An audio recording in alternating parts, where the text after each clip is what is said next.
कि जो विदेशी धर्म की संस्था जो सरकार आने के बाद जिस तरह धड़ल्ले से धर्मांतर धंधे का काम चले, तो विदेशी धार्मिक संगठन के मानने वाले लोग कांग्रेस के संगठन में भी है और सरकार में भी। ये लोग नहीं चाहता है कि पेशा नियमावली अधिसूचित झारखंड में हो, क्योंकि लागू होने से जो विदेशी धर्म के मानने वाले लोग हैं, जो पहाड़ बने हुए, जो माझी परगना बने हुए, जो ग्राम सभा उससे बाहर होगा। भारत का संविधान आदिवासियों, दलितों, पिछड़ों, शोषितों और वंचितों को संवैधानिक अधिकार देता है और उस अधिकार का पालन करना सरकार का कर्तव्य है। लेकिन वर्तमान में जो झारखंड की सरकार है, जेएमएम और कांग्रेस की सरकार,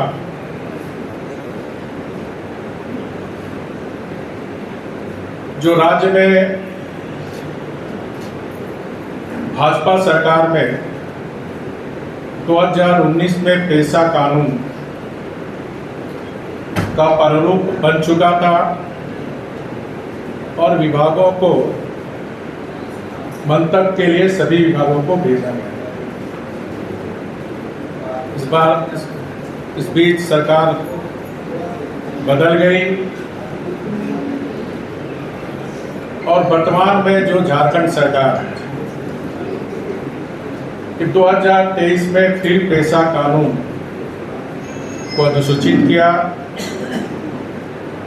विभागों को मंतव्य के लिए भेजा गया और विभिन्न सामाजिक संगठनों से राय विचार भी लिया और 2024 में सभी मंतव्य आने के बाद झारखंड नियमावली प्रारूप विधि विभाग को मंतव्य के लिए भेजा गया और तब से ये सरकार इस मामला को लटकाने और भटकाने में लगी।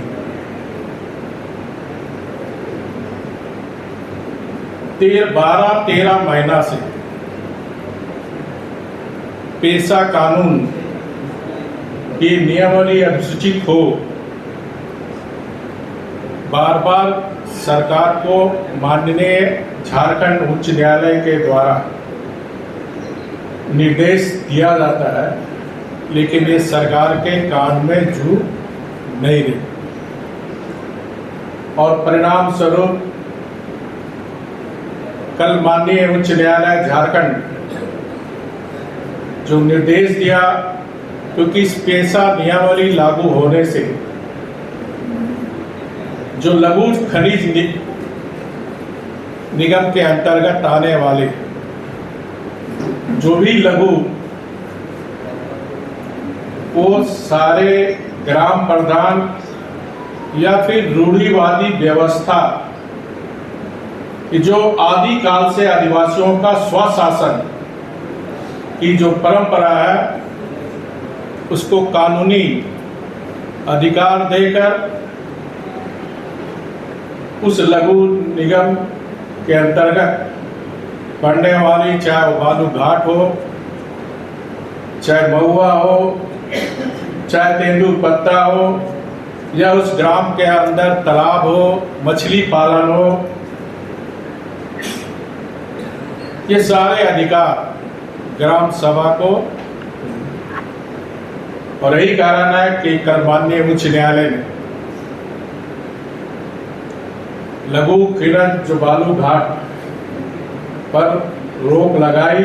मैं और हमारी भारतीय जनता पार्टी झारखंड प्रदेश इसका हार्दिक स्वागत करती है, अभिनंदन करती है और मेरी उच्च न्यायालय माननीय चीफ जस्टिस और विद्वान न्यायाधीशों से अपील है, जब तक पेशा कानून लागू नहीं हो जाती है तब तक ये रोक लगी रहे।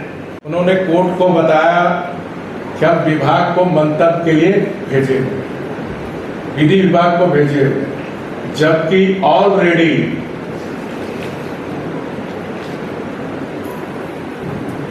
इसका सभी विभाग से मंतव्य आ गया है, सभी सामाजिक संगठन से, और प्रारूप बनाकर राज्य सरकार ने महाधिवक्ता को भी भेजा और महाधिवक्ता के राय के बाद विधि विभाग ने पेशा नियमावली प्रारूप पर अपनी सहमति दी, ये कहते हुए कि नियमावली को माननीय सुप्रीम कोर्ट तथा हाई कोर्ट के न्यायिक आदेशों के अनुरूप बनाया।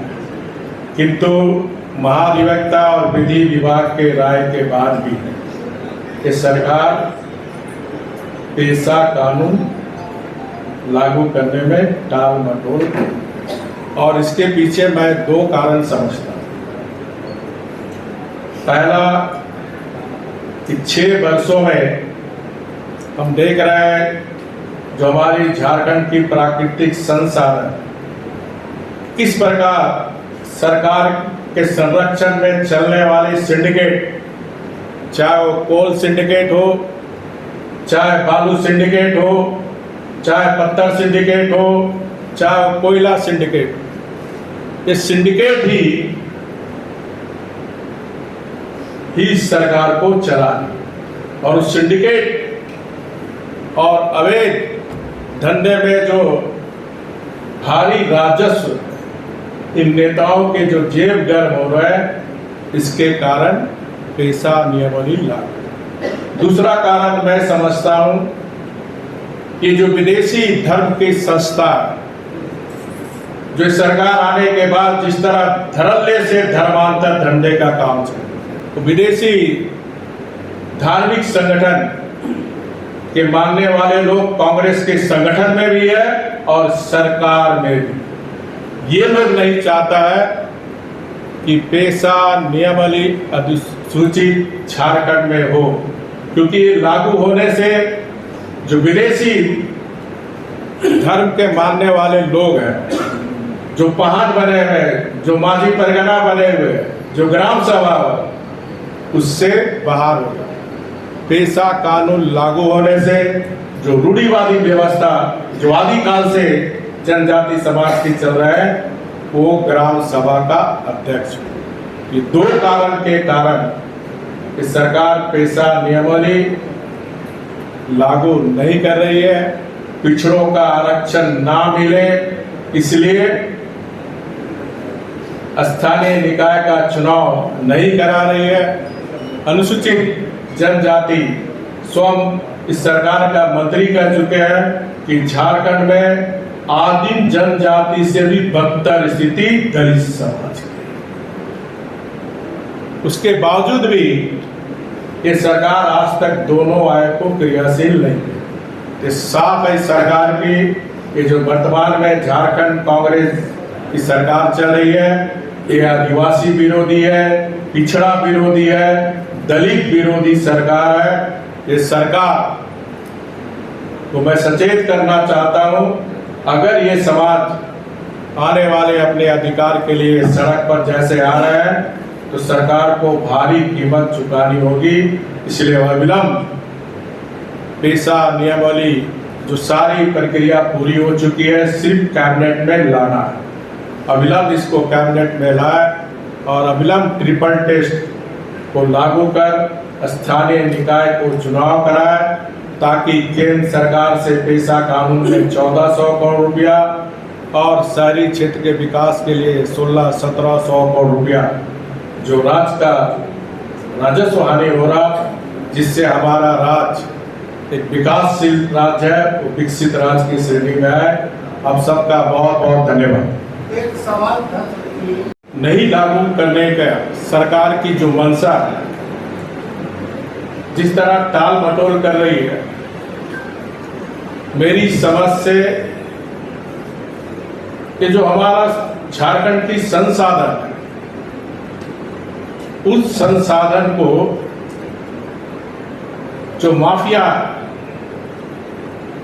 उसको लूटने की छूट।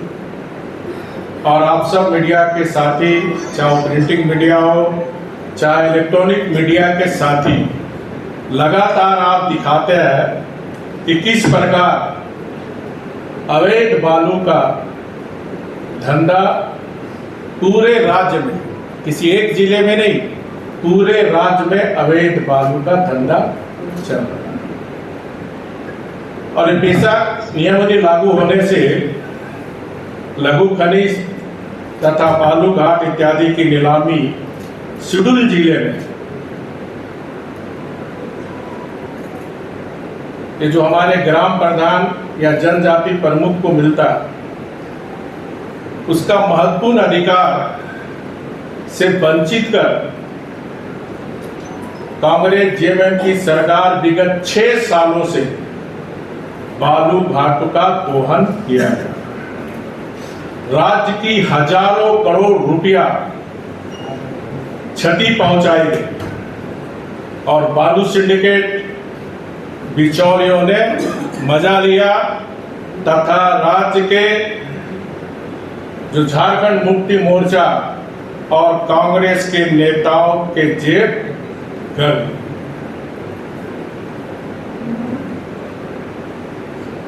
अभी मामला में न्यायालय में होने के बावजूद भी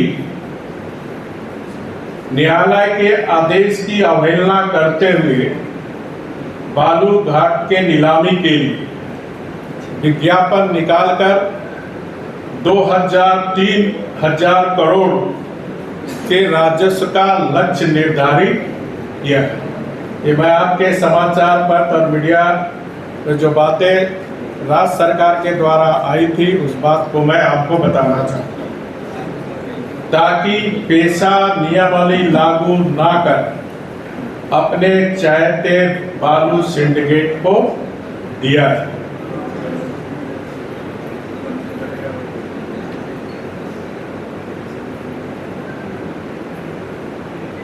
साथ ही साथ मेरी सरकार से मांग है कि 6 वर्षों में जो बालू घाटों का अवैध व्यापार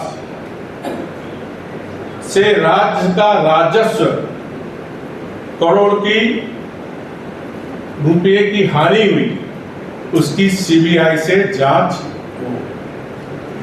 क्योंकि प्रत्येक वर्ष 2,000-3,000 करोड़ रुपए अगर इस सरकार के द्वारा नीलामी की जाती तो आप सोचिए 6 वर्ष के अंदर हजारों करोड़ रुपए की राजस्व की चोरी। ये किसके जेब में गया? किस नेता कांग्रेस जेएमएम के जेब में? किस बिचौलिया, किस सिंडिकेट के तहत? और इसलिए सरकार पारदर्शी ढंग से, मैं मांग करता हूं कि इसकी सीबीआई से जांच हो। दूसरा, जो संवैधानिक अधिकार 13वां संशोधन में, चाहे पंचायती राज अधिनियम हो चाहे स्थानीय निकाय के चुनाव, लगातार राज्य सरकार, चाहे पेशा नियमावली हो चाहे स्थानीय निकाय के चुनाव कराने और उनके अधिकार देने में कोई रुचि नहीं। अगर स्थानीय निकाय के चुनाव होते तो शहरों का विकास होता, पेशा कानून लागू होता तो गांव का सर्वांगीण विकास होता। मैं सरकार में शामिल एक क्षेत्रीय पार्टी का पालकी ढोने वाले कांग्रेस पार्टी और इसके शहजादे राहुल गांधी से झारखंड की जनता पूछना चाहती है, आप संविधान की रक्षा करने के नाम पर जनता को गुमराह करने का काम कर रहे हैं और उसी संविधान के तहत झारखंड की जनजाति समाज को 5वीं अनुसूची के तहत जो अधिकार आदिवासी मूलवासी को दी गई है उनको आपकी सरकार ने वंचित किया। उसी तरह स्थानीय निकाय का चुनाव 2023 ये भी मामला कोर्ट में लगातार कोर्ट के फटकार के बाद भी राज्य सरकार, क्योंकि 2023 में जो इलेक्टेड बॉडी था उसका कार्य अवधि समाप्त हो गई और जनवरी 2024 को स्पष्ट रूप से निर्देश दिया था माननीय उच्च न्यायालय ने कि एक समय भीतर के अंदर चुनाव कराया। आज 2025 कोर्ट माननीय उच्च न्यायालय के बार बार राज्य सरकार अवहेलना की जा रही। झारखंड ने नाराजगी भी जताई, लेकिन सरकार के कानों में कोई जू नहीं है। नोटिस भी जारी हुआ है। उसके बाद भी सरकार को कोई जू नहीं है। न्यायालय, माननीय उच्च न्यायालय झारखंड की इतनी फटकार के बाद, क्योंकि इन्हें संविधान के द्वारा जो हमारे झारखंड के जनता को अधिकार दिया गया वो अधिकार से सरकार वंचित रह, क्योंकि स्थानीय निकाय का चुनाव ट्रिपल टेस्ट का सीधा संबंध पिछड़ी जातियों से मिलने वाली आरक्षण। आज तक पिछड़ी जातियों का ट्रिपल टेस्ट के तहत आरक्षण निर्धारित नहीं हुई। सबसे दुखद बात है कि आज तक चुनाव आयुक्त भी ये सरकार ने बहाली नहीं की। हम सभी जानते हैं कि राज्य में सबसे ज्यादा पिछड़ी जातियों की संख्या है।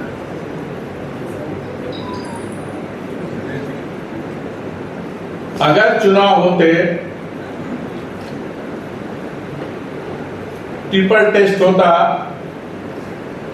तो पिछड़ी जातियों को आरक्षण मिलता और शहरों का विकास होता। यानी तीसरी सरकार, स्थानीय निकाय तीसरी सरकार, पेशा कानून लागू होने से शेड्यूल एरिया में गांव का शासन, जो हमारे राष्ट्रपिता महात्मा गांधी या संविधान में जो भीमराव अम्बेडकर चाहे जितने भी हमारे का कंसेप्ट था, गांव का शासन, स्वशासन गांव के लोगों के द्वारा, और ये दोनों पेशा कानून अधिसूचित नहीं कर और स्थानीय निकाय चुनाव नहीं करा, राज्य को भारी राजस्व की क्षति जो केंद्र सरकार से मिलती, दो चिट्ठी पंचायती राज विभाग को भारत सरकार के द्वारा आ गई कि अविलंब आप पेशा कानून लागू करो। 1400 करोड़ रुपए शेड्यूल जो 13 जिला है, 112 प्रखंड में 1400 करोड़ अगर इस वित्तीय वर्ष में पेशा कानून लागू नहीं होता ये लैप्स करता। उसी तरह स्थानीय निकाय नहीं चुनाव करने के कारण प्रत्येक वर्ष 17 से 1800 करोड़ भारत सरकार शहरी क्षेत्र के लिए विकास के लिए अनुदान देते, उससे भी राज्य सरकार वंचित है। इसी तरह आपको याद होगा 2019 जब बीजेपी की सरकार थी, क्योंकि झारखंड में 7 ऐसे जिले हैं जहां जिला स्तर पर रोस्टर शून्य है। उस समय कुछ लोगों ने मिला तो हमने चीफ सेक्रेटरी को आदेश दिया, सभी डीसी को आदेश दिया गया था कि इस जिले में आर्थिक सामाजिक सर्वेक्षण कराया जाए ताकि जनसंख्या के आधार पर सबके साथ बराबरी हो, जो संविधान में समानता का अधिकार। लेकिन ये सरकार आज भी उसको ठंडे बस्ते में रखी है और 7 जिला के हमारे पिछड़ा समाज के जो आरक्षण जिला स्तर पर रोस्टर पर मिलना चाहिए। इसी तरह बीजेपी सरकार में अनुसूचित जाति आयोग, अनुसूचित जनजाति आयोग सरकार ने बनाई, 6 वर्ष होने जा रहे हैं, वो आज आयोग क्रियाशील नहीं है। जबकि आप सब को याद होगा स्वयं सरकार में एक मंत्री अपनी दुख अलाप चुके हैं कि जनजाति आयोग को, अनुसूचित जनजाति आयोग को क्रियाशील पेशा कानून लागू हो। दुमका से लेकर रांची तक जनजाति सामाजिक संगठन सड़क पर उतरे। तो मैं सीधे इस झारखंड मुक्ति मोर्चा कांग्रेस के सरकार पर आरोप लगाता हूं कि आप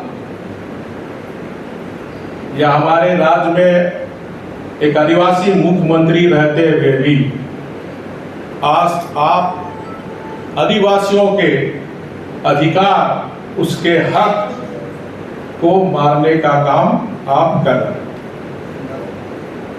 इसलिए मैं झारखंड सरकार से